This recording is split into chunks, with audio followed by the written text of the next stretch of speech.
Auto বা টমটম বা র্যালি কোনখান থেকে কোনখানে অবধি, কয়টার থেকে, আর বাইক র্যালি কোনখান থেকে পর্যন্ত আপনারা করছেন, এটা একটু।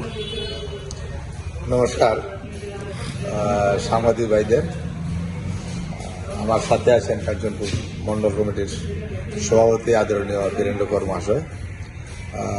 12ই এপ্রিল সহিত জেলা পরিষদ নির্বাচন। এইমাত্র আমরা টমটম অটো 350 টমটম অটো রেলি সহযোগে কাঞ্চনপুর পরিক্রমা করবে। কাঞ্চনপুর কালীমণ্ডপের সামনে থেকে শুরু করে শুকনাচড়া হয়ে এসডিএম অফিস ভায়া আইএসবিটি হয়ে আবার পুনরায় মন্ডল কার্যালয়ে এসে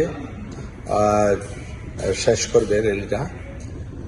বিশেষ করে যে মহল তৈরি হয়েছে কাঞ্চনপুরে তা পরিষ্কার হয়ে গেছে, আসলে ভারতীয় জনতা পার্টির সাথে আর প্রতিদ্বন্দ্বী নেই। কিছুক্ষণ পরে আপনারা দেখবেন প্রায় 300 বাইক নিয়ে যুব মোর্চা 10 দাঁত থেকে কাঞ্চনপুর গোপালপুর সহ সেই বাইক র্যালিটা করবে যুব মোর্চার উদ্যোগে।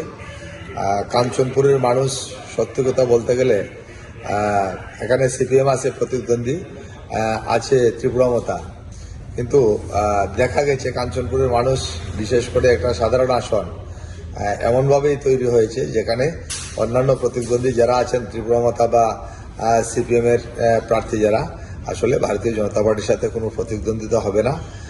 17 তারিখ আমরা তৈরি হয়ে গেছি বিজয় মিছিল করার জন্য।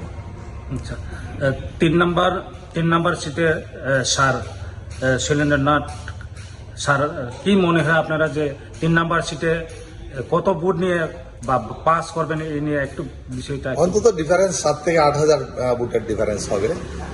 অন্যান্য তবে বামফ্রন্ট তো আমাদের প্রতিদ্বন্দ্বী নয়, বামফ্রন্টকে আমরা প্রতিদ্বন্দ্বী ভাবছি না, হয়তো কন্টেস্ট হবে ত্রিপুরামতার সাথে। অন্তত 7 থেকে 8,000 ভোটের ডিফারেন্সে শ্রদ্ধেয় শৈলনাথ জয়লাভ করবেন। আচ্ছা, আপনার পরিচয়? আমার পরিচয়, আমি জেলা কমিটির সদস্য অরুণ চন্দ্রনাথ।